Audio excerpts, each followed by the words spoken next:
All right, we're taking a look at the former prophets.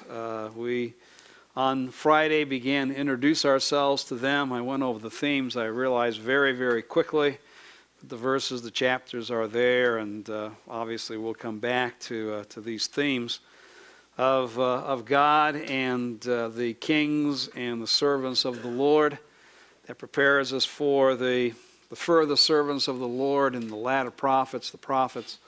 And then, of course, looking ultimately from the latter prophets to the ultimate servant of the Lord who is going to come. But the purpose of the prophets has been stated in two ways. The predominant understanding is that basically in the former prophets we see the outworking of the deuteronomic formula that Israel will be blessed for obedience, and that they would be cursed and reap the judgments of God because of their disobedience. And so reading the former prophets is a roller coaster. That at the times when there was a measure of obedience on the part of the people, then they were successful.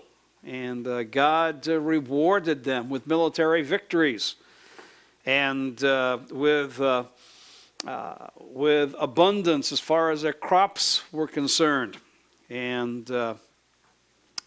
great increase as far as the people were concerned.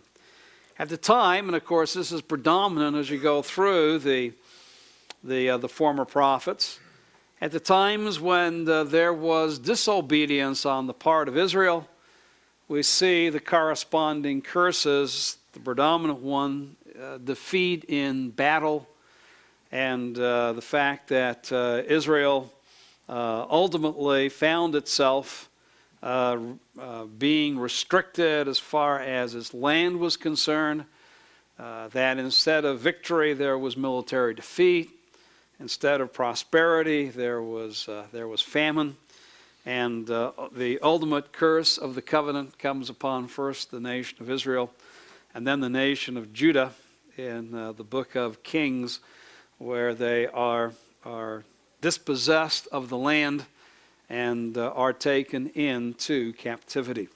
So stated this way, and most commentators would state something in this way as you take a look at any or all of these books, that Israel received Yahweh's blessing only so long as she remained faithful to the stipulations of the Mosaic covenants.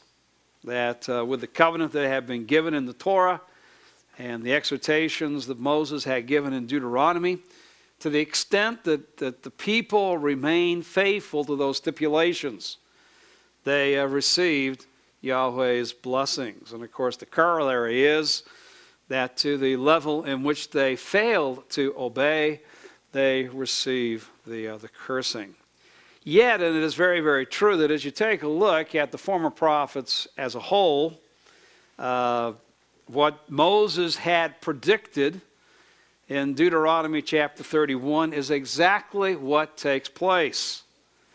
So that we can say, yeah, the formula might be obedience leads to blessing, disobedience leads to the cursing, but as you read through the former prophets, you realize that just as Moses had predicted, the climax is the reality that the people failed to obey Yahweh, both before the monarchy, and we see in the book of Judges that there is tremendous disobedience on the part of Israel that leads to the beginning of the curses coming upon them.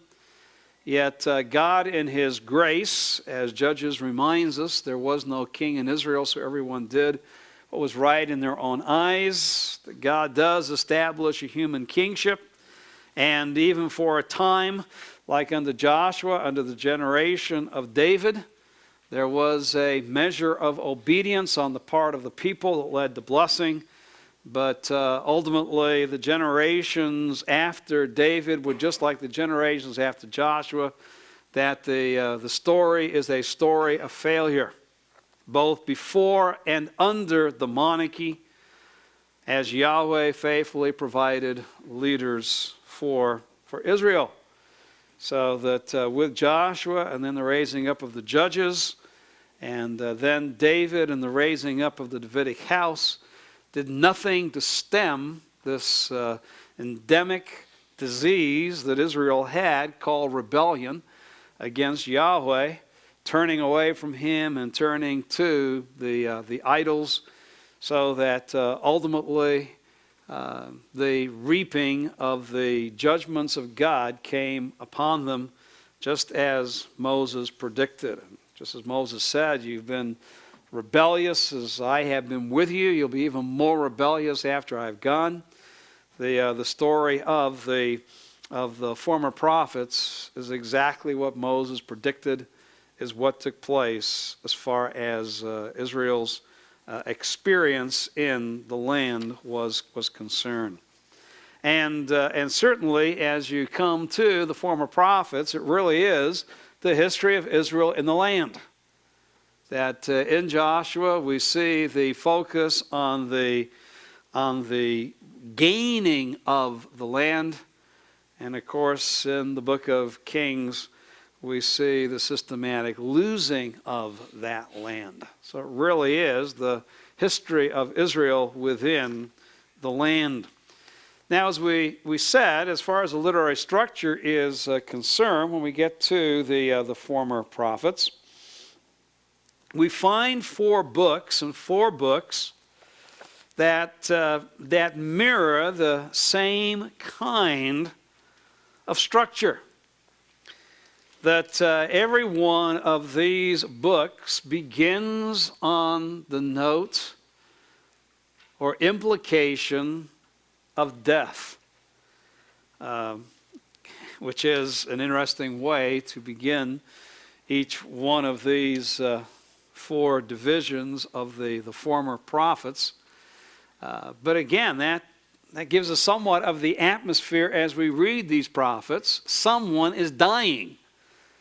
And of course, ultimately, it's going to be the death of the nation, as we said, as a whole, as far as they're living within the land. We've already seen in the book of Joshua where it begins on the note that Moses was dead. The narrator states that in verse 1 and then quotes the words of Yahweh to that effect to Joshua in verse 2. So that came about after the death of Moses, the servant of the Lord, that the Lord came and spoke to Joshua, saying, Moses, my servant, is dead. So after the death of Moses, my servant, is dead. All right, so very definitely there is a notation there of death. And that leads then to the narrative where, as we have seen within the Torah, the end of Numbers, and in the book of Deuteronomy, in that last section of the Torah, where Joshua is going to take Moses' place, and with Moses' death, Joshua will lead the people into the land. All right, Moses is dead. Now, Joshua, you are raised to leadership, and your responsibility is to lead the people into the land. And the narrative shows that Joshua was basically faithful to the command of the Lord, and the people responded to him with a measure of obedience, and so the land was won. But you come to the book of Judges, and once again, verse 1, now it came about after the death of Joshua. The sons of Israel inquired of the Lord, saying, all right, Joshua's dead. All right, where do we go from here? And then we have the extended narrative that is given to us concerning what Israel did after the death of Joshua. And it's very interesting, the last of the kings is, the last of the judges is narrated for us in the book of Judges. The last of the judges there was Samson. And Samson's narrative begins in chapter 13, verse 2 of Judges. And there was a certain man of Zorah of the family of the Danites, whose name was Manoah, and his wife was barren and had borne no children.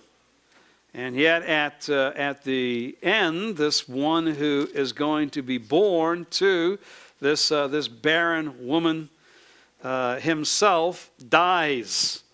So that in Judges 16:30, Samson said, "Let me die with the Philistines."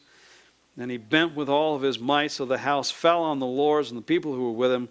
So the dead whom he killed at his death were more than those whom he had killed in his life. And he begins the process of delivering Israel from the Philistines.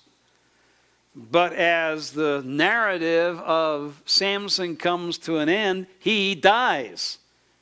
And the deliverance from the Philistines has not yet taken place. Israel has not been successful in battle against the Philistines. And so we have an implication of death when you begin Samuel. Because in Samuel 1:1 there is a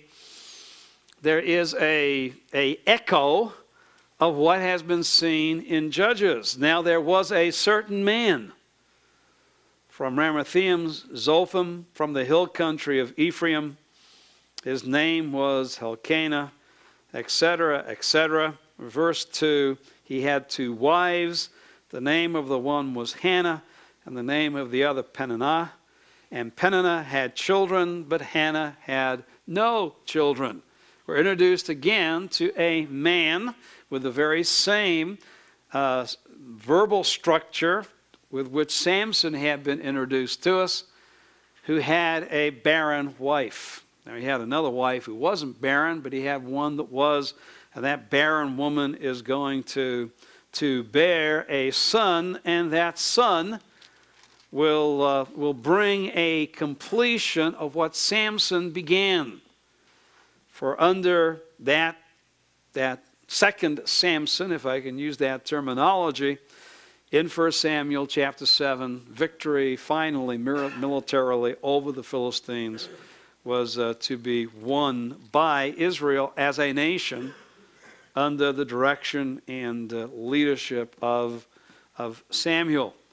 So here again, as you begin reading Samuel, you realize Samuel is coming before us because Samson has died. And Samson has not completed the deliverance for the people from the Philistines. It is Samuel who will complete that task. And then when we come to Kings, well, David hasn't quite yet died, but he's almost there. So in Kings, in the first verse, now King David was old and advanced in years, and they covered him with clothes, but he could not keep warm. And so it begins actually with the fact that David is no longer able, does not have the vitality to exercise the kingship in Israel anymore. And so chapter 1 is dealing with the resolving of who now is going to become king in the place of David. It is Solomon through the events that are recorded, and then with Solomon firmly established within the kingship, then David dies. And chapter 2, verse 10, David slept with his fathers and was buried in the city of David. So with that implication again of David's feebleness that is going to ultimately culminate within his death, basically what Kings is about is what happened after David. Just as Samuel's about what happened after Samson. And Judges is about what happened after Joshua.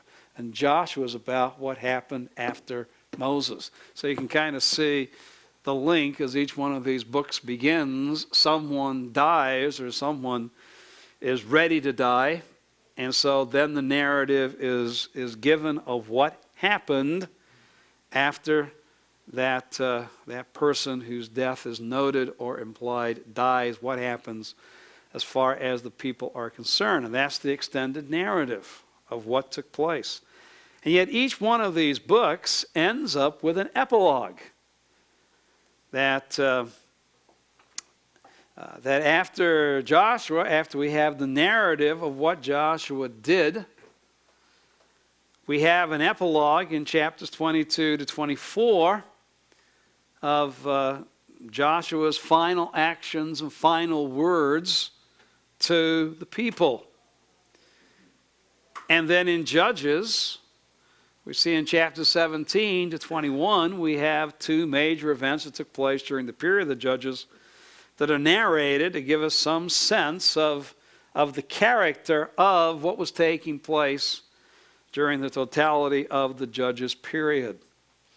Then in 2 Samuel, we have in chapters 21 to 24, we have again an epilogue which recounts for us some of the events in non-chronological sequence that took place in David's life. And in 2 Kings, we have an epilogue that includes, when we get there, two events that took place after the destruction of the temple in Jerusalem.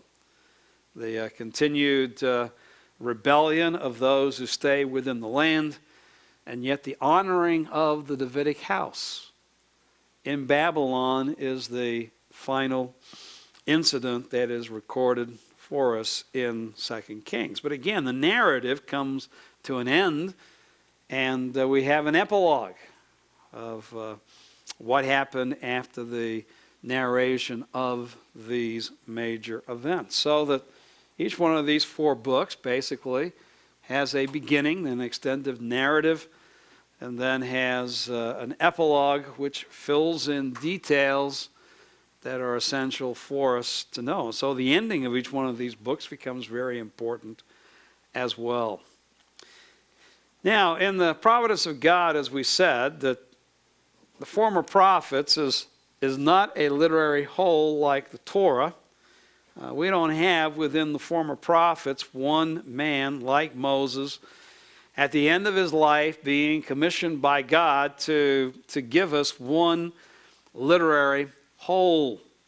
Yet in the providence of God, these four distinct books that were written by four men, four prophets, over a period of time, and each one of the book reflects the fact that it was written after a certain time period, and we'll talk about that with the notation of to this day that is seen within these different books, so that Joshua dies before Joshua is written. The Judges and Samson die before the book of Judges is written. David dies before Samuel is written, and of course the destruction of Jerusalem and the events of 586 take place before finally Kings is written. But then in the providence of God, Israel brought these four books together and said, all right, within these books, again, there is a common theme that is developing. And as we take a look at these books in the same way as the Torah, in fact, these four books, as they are brought together, have a pattern much like the Torah, where we have basically 25% of the material that is devoted to a particular theme and introduction to what is really within the heart of the former prophets, which is the middle half of the former prophets, and then we have the final 25% of the former prophets that they have, much like the Torah, kind of basically gives us the same note of what happened historically in the continuing impact, therefore, that what has taken place has as far as Israel is concerned. And the centerpiece, the very center of the former prophets as a whole, are the events that take place in 2 Samuel chapters 5 through 8. The conquests of David over the Philistines, chapter 5, and over the other nations around him, chapter 8. And with these conquests that God allows David to experience, in chapter 6, the ark is brought to Jerusalem, the ark that was in the most holy place, and the temple ultimately will be built around it, and the making of the Davidic covenants. That is, you can see from the chart, David becomes king over all Israel, and God makes a covenant with him that states that the kingly line will be established, not just as Genesis 49 said, in the tribe of Judah, but particularly in the tribe of Judah within the house of David. So there's a real sense in which David is the centerpiece of the former prophets. In fact, we will note when we get there, so you can note it at this point, David is the man most spoken of within the Old Testament. Not Abraham, not Moses. It is David who is mentioned most often. In fact, in all of Scripture, as far as human beings outside of Jesus, the greater David, the man who is mentioned the most in Scripture is David. So David is the key individual as far as the narrative of the former prophets is concerned. In fact, as you can see, all of the former prophets can be really spoken about as before David, David, and after David. And to see how much of the former prophets is really devoted to David. He is the heart and center of the book.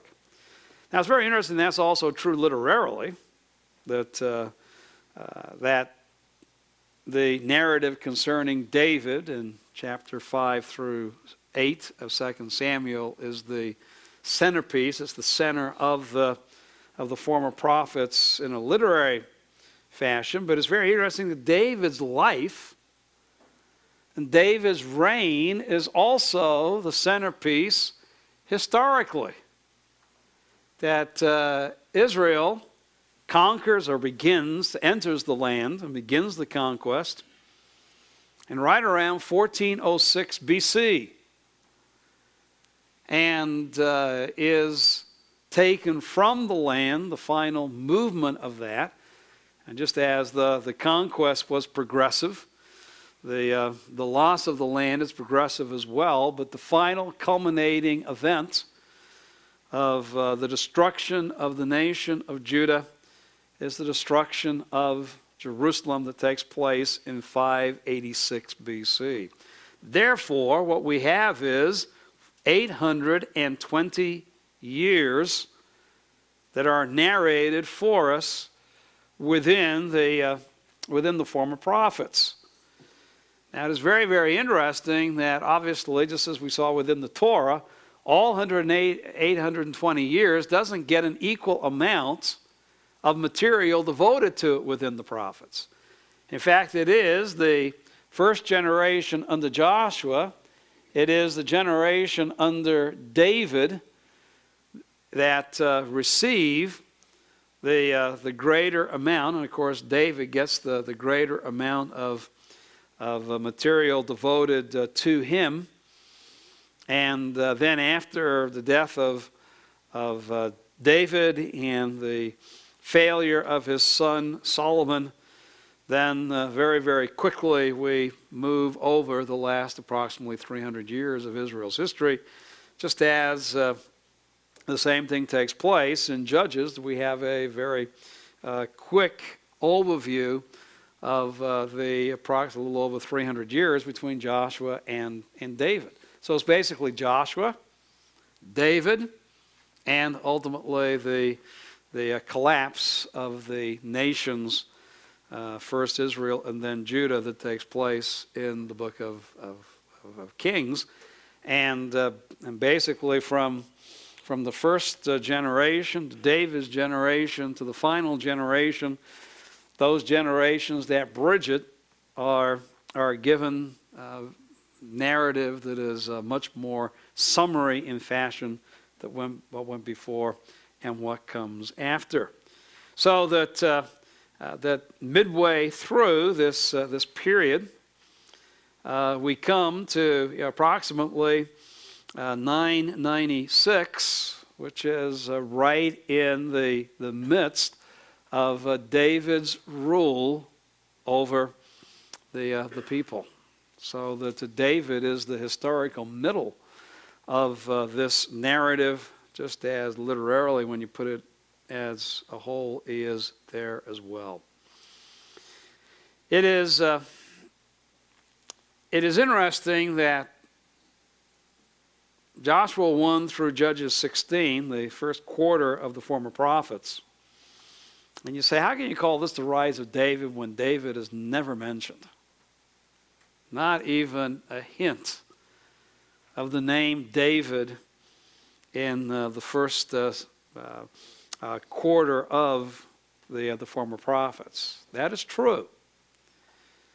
But we already brought before you that in Joshua, there is already a particular emphasis upon the city of Jerusalem. That the author of Joshua and the author of Judges will go out of their way to tell us what was taking place as far as Jerusalem is concerned. That even though the king is killed by Joshua, that nevertheless the city is not ultimately captured. In fact, it was in the hands of the Jebusites until finally David captured it in 2 Samuel chapter 5. So though David isn't there, what will be the city of David, the place where the temple will be built, is already a special focus of attention in the first quarter of the former prophets. Then as the author of Judges within his appendix starts talking about what is characteristic of Israel leading up to the kingship, he speaks about idolatry and the fact that, as we have seen within the Torah, that idolatry is a particular problem as far as Israel is concerned. And in fact, one of the great accomplishments of Samuel is that he has Israel put away the idols. And under Samuel and under Saul and under David, during this heart of the former prophets, when God will grant great success and give David the throne and establish the Davidic covenant, is the three generations as Israel is within the land where they, through their leadership, at least outwardly, are not involved in idolatry. But with David's death and the arising of his son Solomon, the great event of Solomon's life is that basically he reintroduces idolatry among the people. And then in the last quarter of the former prophets, idolatry becomes a dominant issue as far as the people and the relationship with Yahweh is concerned. And it is, and with Solomon, it becomes even centered within the Davidic house itself. That along with Solomon, later on, we will have further kings within the Davidic line who were idolaters. Now, there'll be some good kings, but the majority will be evil kings who not only don't deal with idolatry, but will even sponsor idolatry like Solomon did among the people. And so basically, as you end the former prophets, you realize that, all right, Israel is in exile, and they're in exile because of their idolatry, because of their failure to obey Yahweh, and that this was also endemic within the Davidic house, although the Davidic house survives, because God has made a promise that this is where the king that is ultimately going to establish Yahweh's rule over Israel and the nations, that this is the house from which he is going to come.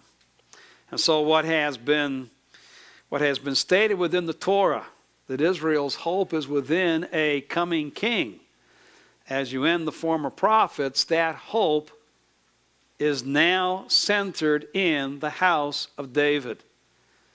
And this hope of a coming king in the house of David then becomes a major theme within the latter prophets, Isaiah through the 12, who anticipate and look forward to when God will finally send that king.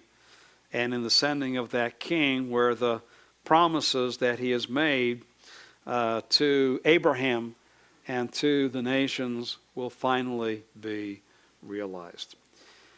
So as you can see, to just overview the 4 books, bring them together basically as a theological unit, that is very simple. You have the conquest of the land, and then you have the establishment of the dynasty of David over the land, and then you have Israel's exile from the land. What remains at the end of 2 Kings is the Davidic house. And so Israel's hope for release from exile, as Moses had said at the end of the days, is tied in with this coming son who is going to come from the house of David. And so there is a messianic thrust as you take a look at the former prophets in the same way there had been within the Torah. So there is the structure, and a couple of works that are really dealing with the totality of the historical books. They also include Ruth and Chronicles and the post-exilic books within their discussions. But of the two, the one that you should be acquainted with is the one by David Howard Jr., An Introduction to the Old Testament Historical Books. And Howard does a good job of speaking of the nature of historiography within the narratives that are seen within these books. That even though they tell a theological story, it's a theological story anchored in historical reality and what really happened. And he talks about the balance, obviously, between historical study and theological study, and then he goes through with that paradigm that he establishes in his first chapter and says, all right, how this then can be looked at, and he deals both with historical issues within the books and also speaks about their theological thrust. And but he does that book by book. He doesn't deal with the former prophets as a whole. Hamilton's work, which is a follow-up to his work on the Pentateuch, a handbook on the historical books, is more of a continuing commentary that will emphasize, much like Howard, the theological thrust, the meaning of the individual books, and within that thrust he basically, at least on a chapter-by-chapter basis, gives an overview commentary of how each chapter, then how each part of the historical books fits into the pattern of Israel's history, both in the land and then in the post-exilic books in their return to the land after the exile. So these are two books that are important resources on a part of the Old Testament that doesn't have a whole lot of good resources. There's some better today, but the books of Joshua through Kings have not been the focus of exegetical study over the history of the church. And even within the Jewish tradition, these books have not been studied to the extent, certainly, that was true as far as the Torah is concerned. The Torah was so foundational to Judaism that that is where the Jewish scholars, the rabbis, spent most of their time in the intertestamental period, the New Testament period, and down through the church age. They have massive tomes upon the Torah, but not as much given as far as these historical books are concerned. In fact, we have to say, even though we do not honor his memory as an Orthodox scholar, but the German scholar Martin Noth, who first brought out during the 20s and the 30s in Germany the importance of Deuteronomy as foundational, what he called the deuteronomic history, because he saw that as a continuation of the traditions that have begun within the Torah.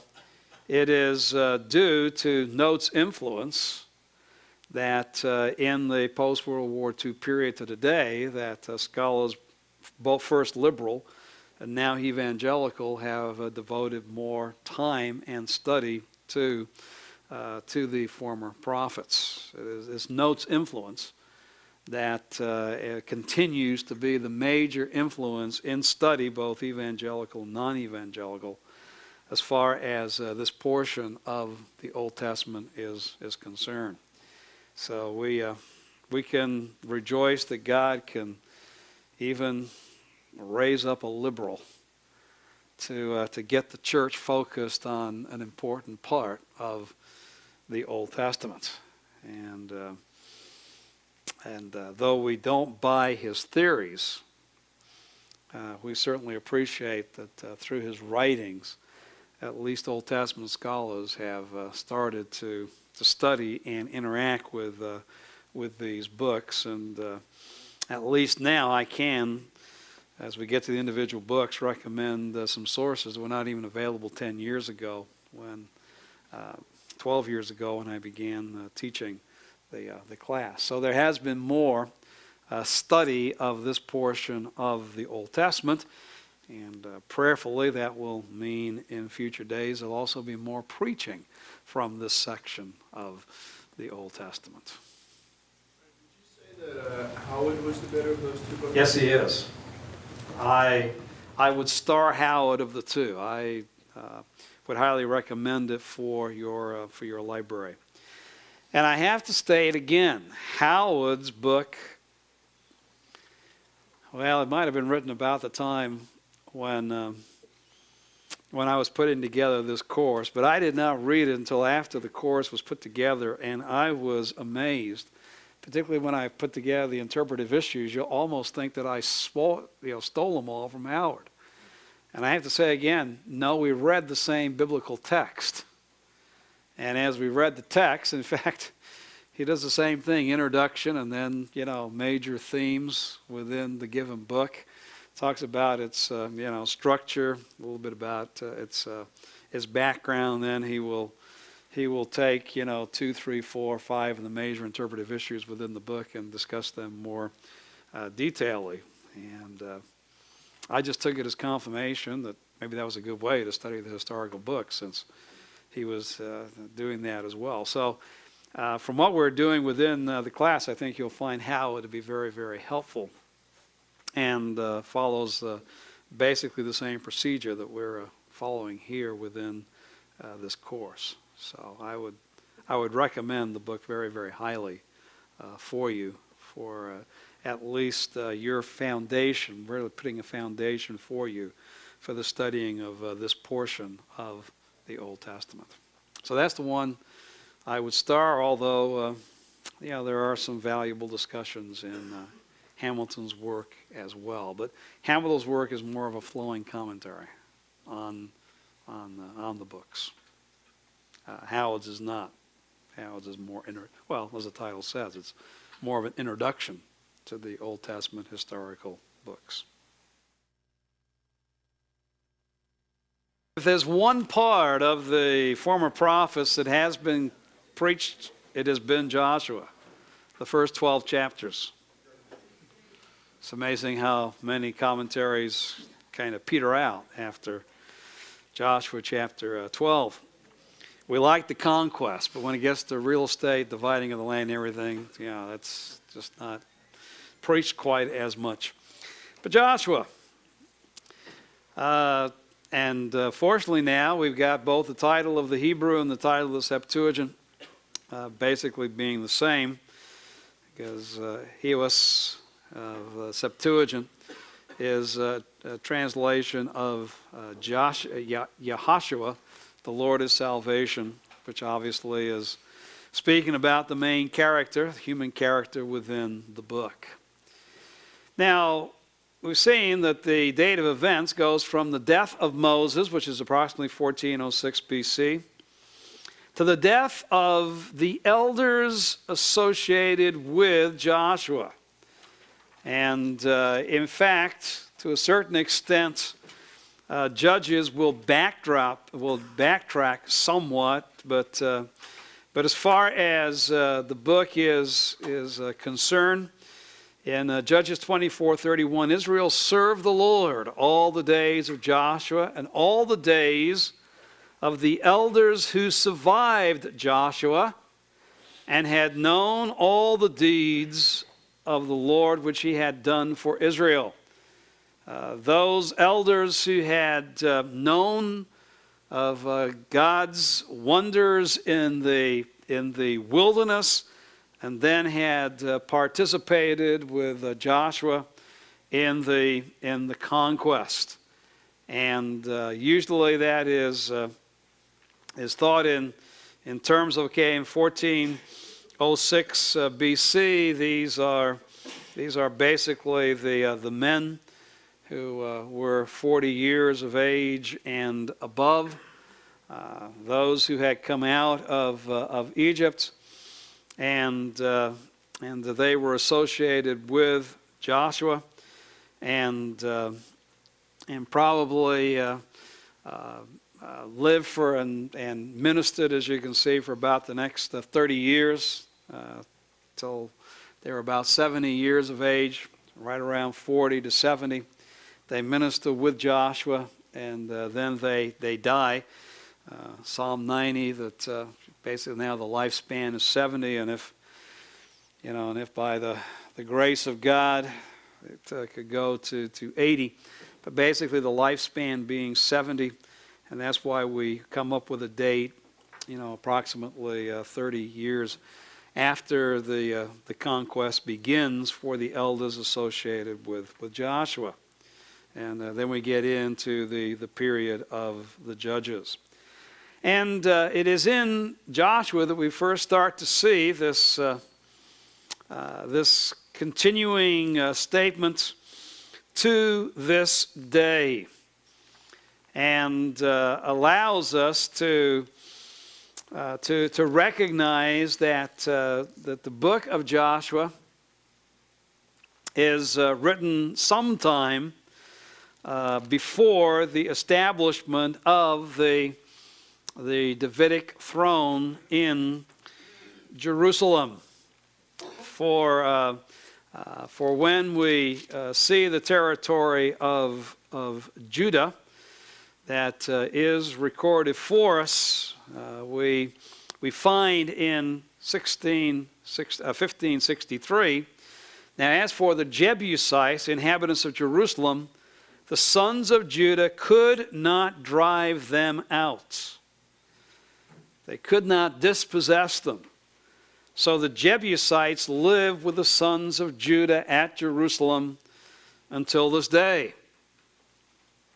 And so the Jebusites and the lack of Judah's dispossessing them, they do not have the city until this day. Well, that day was overturned in 2 Samuel chapter 5.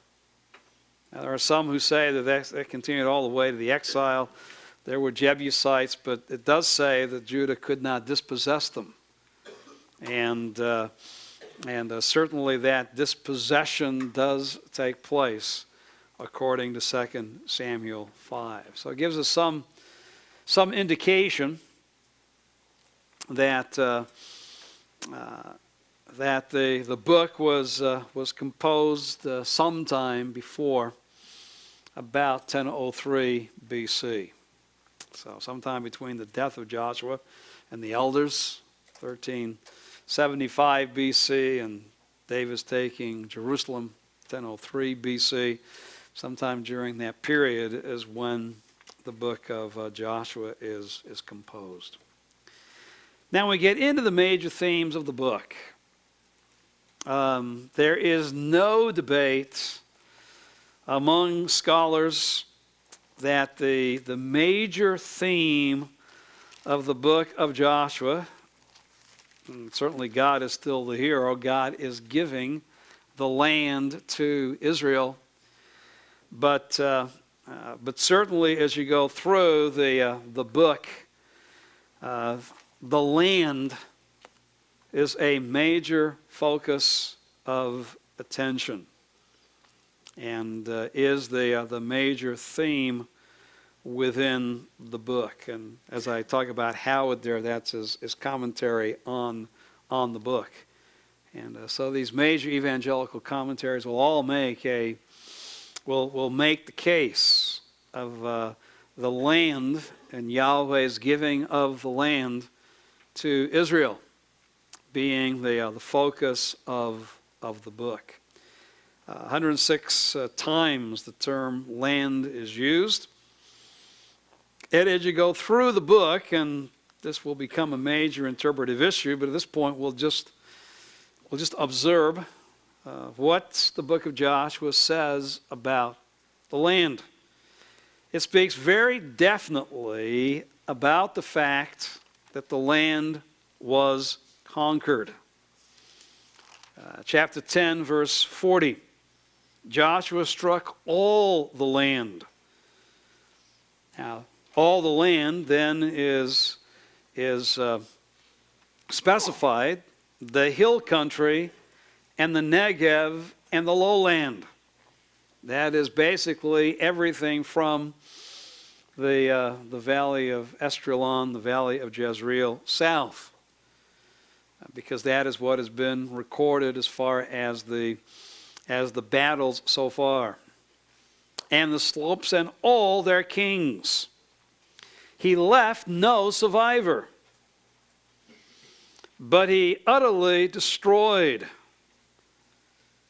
He practiced harem toward all who breathed, just as Yahweh, the God of Israel, had commanded. And so when it comes to this territory and to the peoples that were under these kings, he completely destroyed them. And that was in response to what Yahweh said. I realize at that point all the land refers to what has been recorded up until this point. Chapter 11 will broaden this out. Verse 16, thus Joshua took all the land, the hill country, and all the Negev, all the land of Goshen, the lowland, the Arabah, the hill country of Israel, and its lowland. Right, now it's also going and talking about the valley of Jezreel and the hill country that is north of that territory, from Mount Halak that rises towards Seir, even as far as Baal God in the valley of Lebanon at the foot of Mount Hermon. He captured all their kings and struck them down and put them, that is, the kings, to death. Joshua waged war a long time with all these kings. There was not a city which made peace with the sons of Israel, except for the Hivites living in Gibeon. They took them all in battle. By the way, notice that that is why these kings and their cities, their armies, were destroyed in this way, is because they did not beg for peace. Rahab begged for peace. She and her family were delivered. The Gibeonites begged for peace, and though a covenant was made in a way that it shouldn't, God honored that. For just like Pharaoh, verse 20, it was of Yahweh to harden their hearts, to meet Israel in battle in order that he might utterly destroy them. You know why no one else sued for peace? Because it was God's determination to wipe them out, that they may receive no mercy, that he might destroy them, just as the Lord had commanded Moses. And if the Canaanites would not repent, and except for Rahab they didn't repent, then Deuteronomy 7 has said there'll be a snare to you, and therefore they are to be destroyed. That's exactly what Joshua did. So, verse 23, Joshua took the whole land according to all the Lord had spoken to Moses. And Joshua gave for an inheritance to Israel according to their division by their tribes. Thus the land had rest from war. So certainly the statements are made at the end of chapter 10, the end of chapter 11, and reiterated in Joshua chapter 21, that Joshua conquered the whole land just as the Lord had promised. And we're going to come back to this, but we will certainly note in chapter 21, verse 43 to 45, so Yahweh gave Israel all the land which he has sworn to give to their fathers. They possessed it and lived in it. And the Lord gave them rest on every side according to all that he had sworn to their fathers.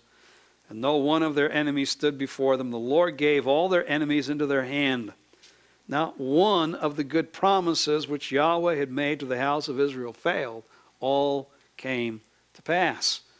So not only do we see in chapters 10 and 11 the land was conquered, but chapter 21 emphasizes that all that had taken place in the conquest was a result of God's faithfulness to the promise that he had given to the patriarchs. Again, this is an interpretive issue. We're just observing now what the text is saying. And so the land was conquered. Now, how did the conquest take place? Well, as far as the book of Joshua is concerned, on page 38, Walton gives you the movements, the battles of Joshua's conquest. And significantly, what we see is that there were three movements within the conquest of the land.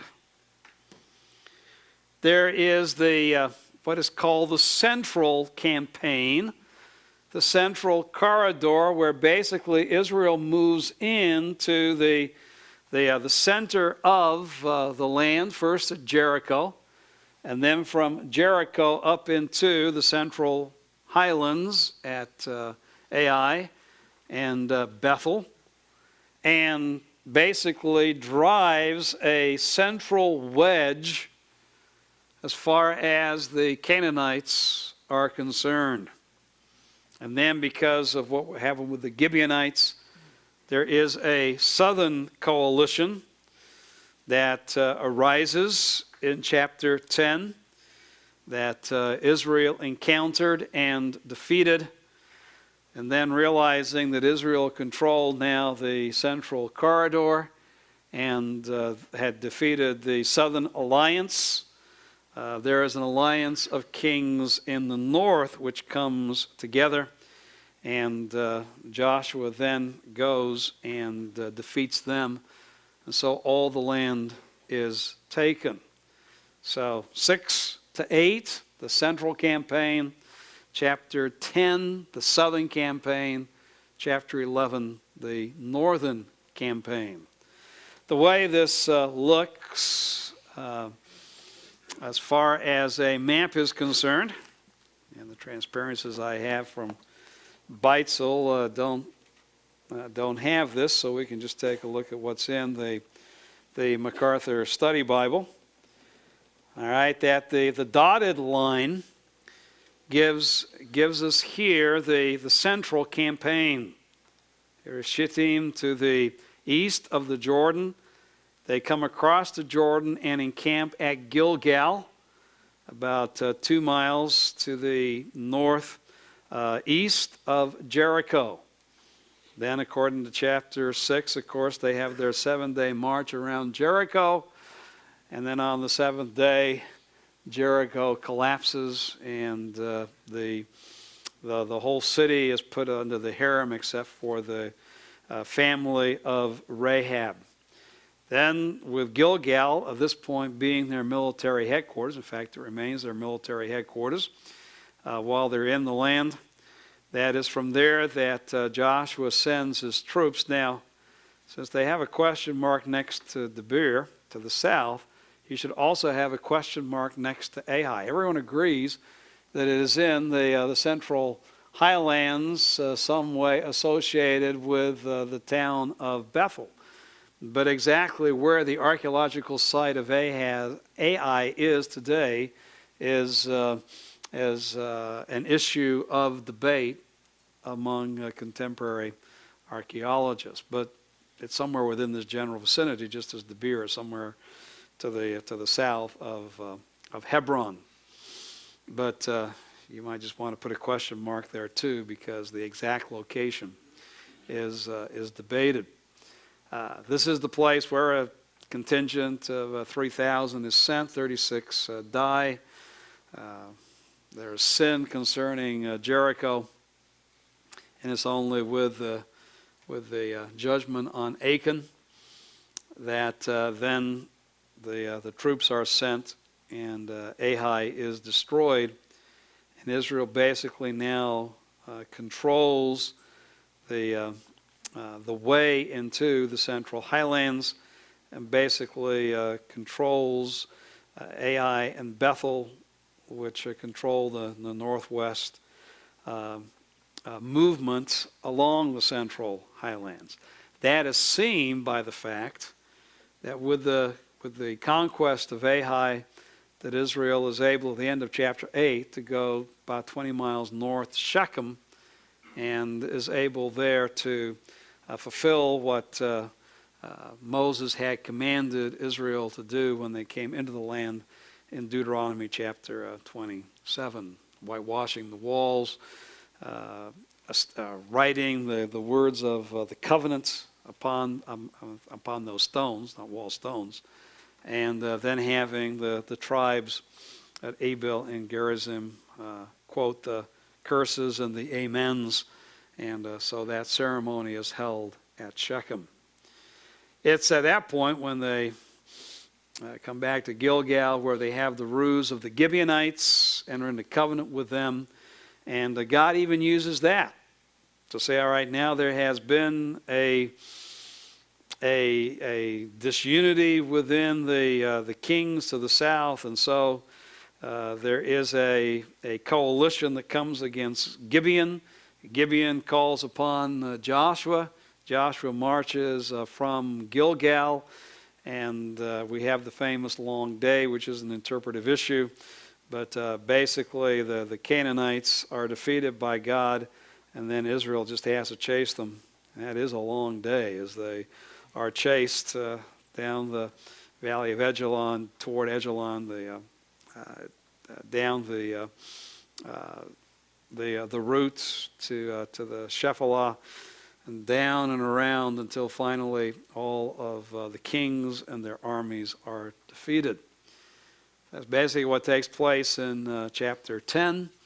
And then when you get to chapter 11, you can see from Gilgal again the central area where Joshua comes against the northern coalition, and how once again they come together, the waters of Merom.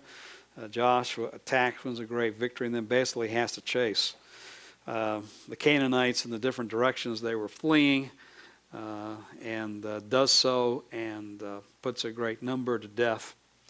And also within this is the destruction of the city of Hazor. And we'll come back to basically 3 cities are razed, 3 cities are destroyed, but nothing is said about the rest of the cities. In fact, that was part of God's movement in the southern and northern campaigns, where the kings come out and Israel's able to defeat the kings and their armies in the open field, which then would leave actually their cities available for habitation by Israel. And that's what seems to take place, just as the people at Jericho had planted the crops and the trees that were available for fruit while Israel was at Gilgal.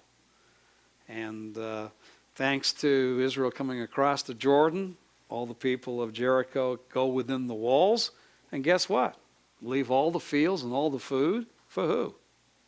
For Israel. So the manna stops, and they get to enjoy the food that the Canaanites basically had left for them. So nice of the Canaanites to raise the food and let then Israel eat the food as they were there. But this is part of Deuteronomy chapter 20, where God was going to give them the land slowly and certainly, so that it would not revert back to a disorganized state, but that Israel would be able to eat of the grain and eat of the trees, and that the conquest would go bit by bit, slow by slow. And we can see this, that even after Jericho, there's not a unified confederation of all the Canaanite kings coming against Israel, but that God does it bit by bit,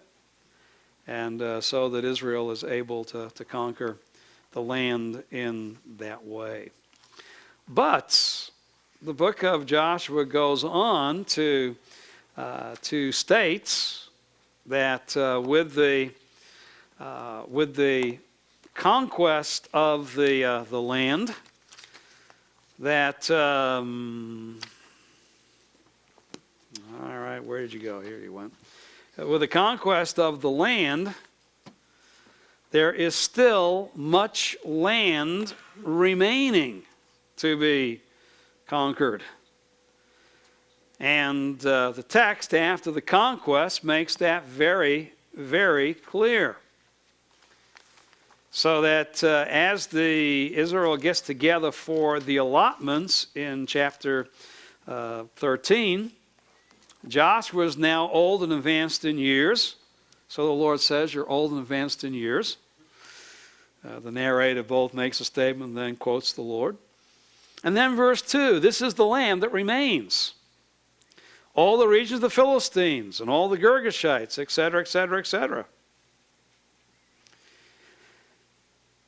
Verse 6, I will drive them out from before the sons of Israel, only allot it to Israel for an inheritance as I have commanded you. So yes, the land is conquered, but still a lot of land remains to be inhabited. And God promises to drive out the Canaanites, as he had already done. Now allotted for Israel, now it's going to be tribe by tribe. That is, to go and complete the possession of the land. This is important as you begin to read Judges. As, who's the first tribe to go up against these areas that still remain to be taken, where Canaanites still are? Now, therefore, verse 7, apportion this land for an inheritance to the 9 tribes and half tribe of Manasseh. That is the other 9.5, because the 2.5 tribes have received an allotment to the east.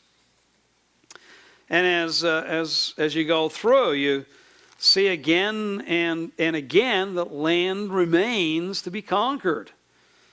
The tribe of Ephraim comes and basically says, we're a great people. We need more land. So Joshua tells them in chapter 17, verses 17 and 18, you are a numerous people and have great power. You shall not have one lot only, but the hill country shall be yours. For though it is a forest, you shall clear it. And to its farthest borders it shall be yours. For you shall drive out the Canaanites, even though they have chariots of iron and though they are strong.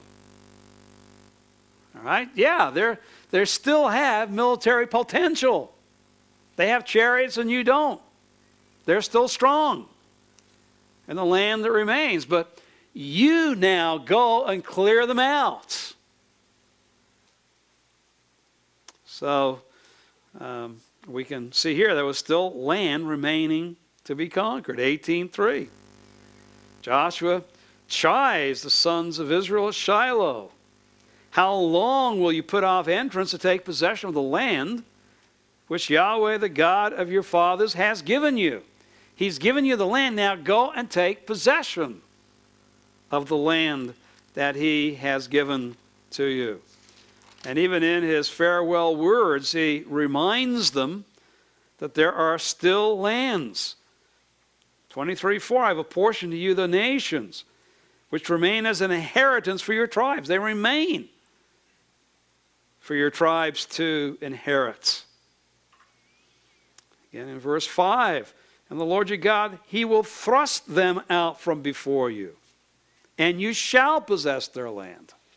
They don't possess it all yet, but if they were faithful, God would drive them out as he had promised.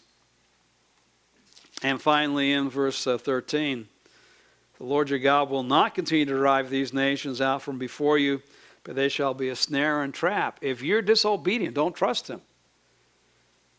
Don't follow what God has told you. Don't cling to the Lord. Fear him. Then he will not drive them out.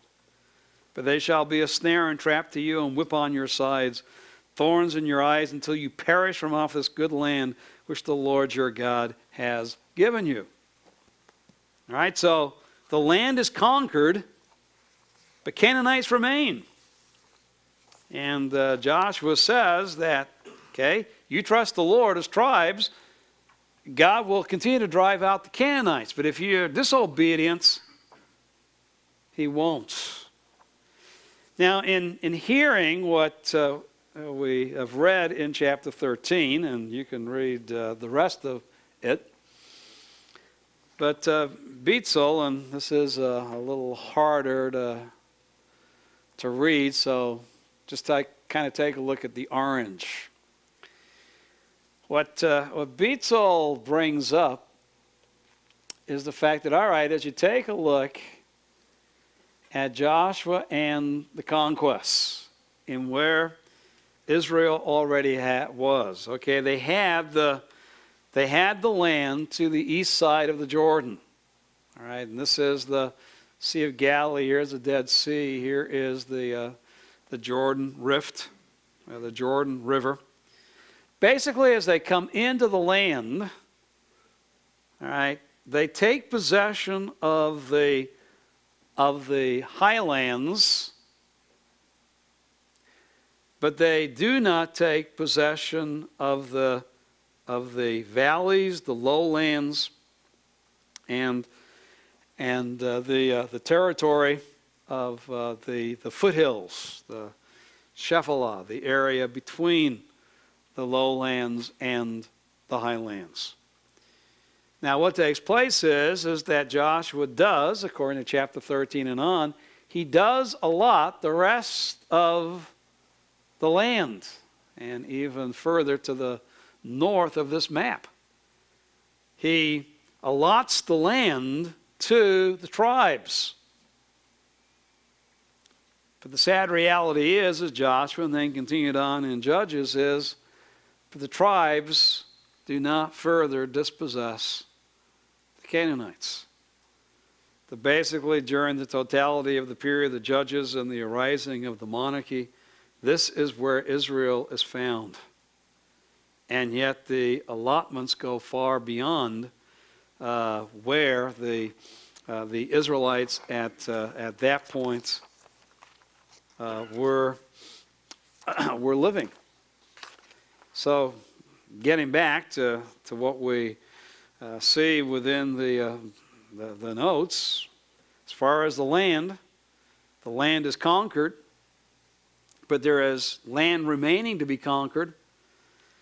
And the sad litany is already brought before us in chapter 15, 16, and 17, that the tribes fail to conquer the land that has been allotted to them. They do not drive the Canaanites out, but the Canaanites continue to remain among the people. So you can read in 1563, we've already read that about the Jebusites in Jerusalem. In chapter 16, verse 10, talking now here about Manasseh and Ephraim, they did not drive out the Canaanites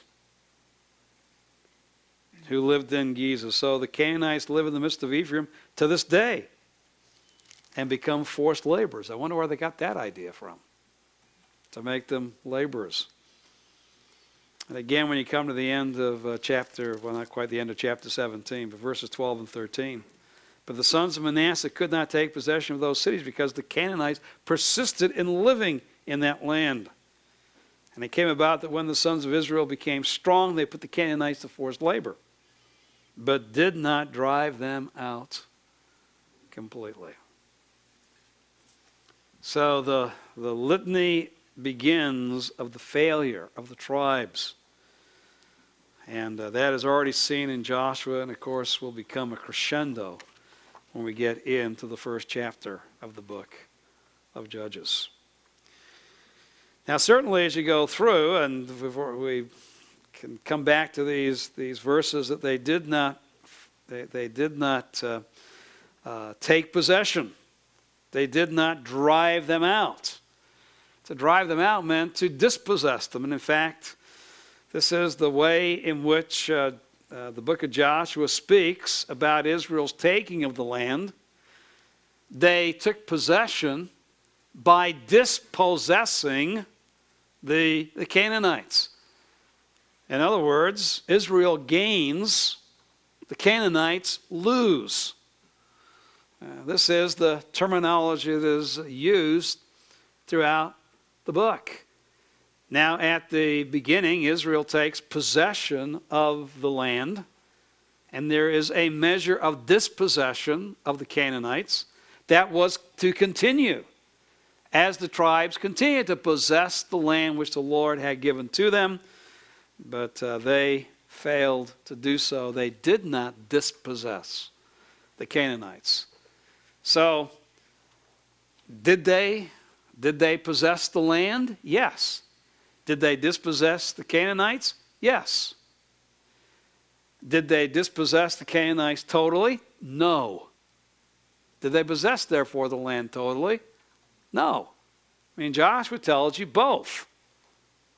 That they possessed the land and dispossessed the Canaanites, but they didn't possess the land and didn't dispossess the Canaanites when it came down to tribe by tribe, with that which remained. We continue to see the importance of the Torah, the commandments that God had given through Israel by Moses.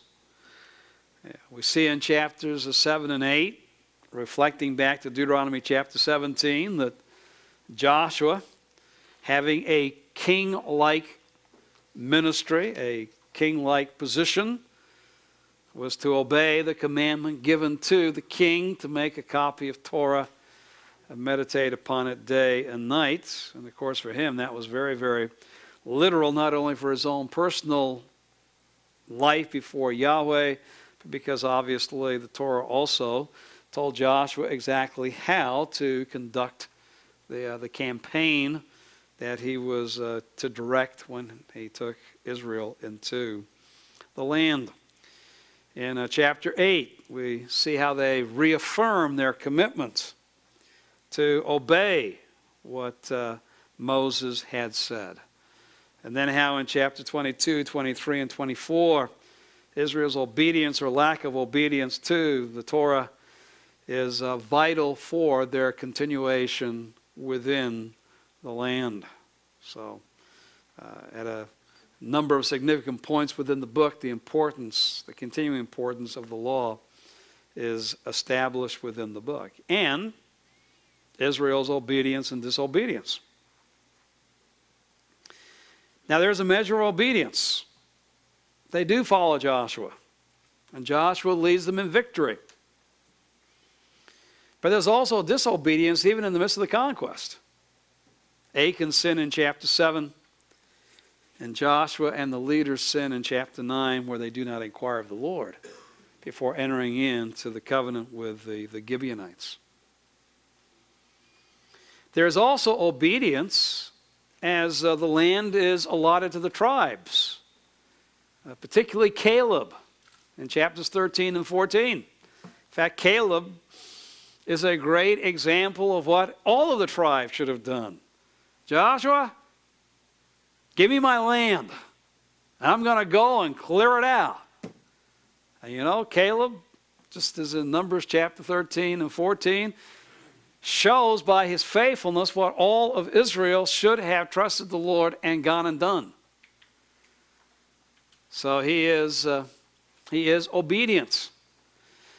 And in chapters 22 to 24, there, at least as Joshua is calling for obedience, there is a measure of obedient response on the part, chapters 20 and 21, on the part of the people in establishing from what Moses said and Joshua commands as far as the cities of refuge, Levitical cities, etc., that they were obedient. But we've already seen the sad refrain of disobedience, and then, as I said, Joshua's calling them for obedience in chapters 22 to 24. But there's only a certain measure of obedience seen there, that basically the pattern that we've seen within the Torah starts to reassert itself within the epilogue that Israel will not respond to the appeals for obedience. Now, if you go back to Exodus chapter 3,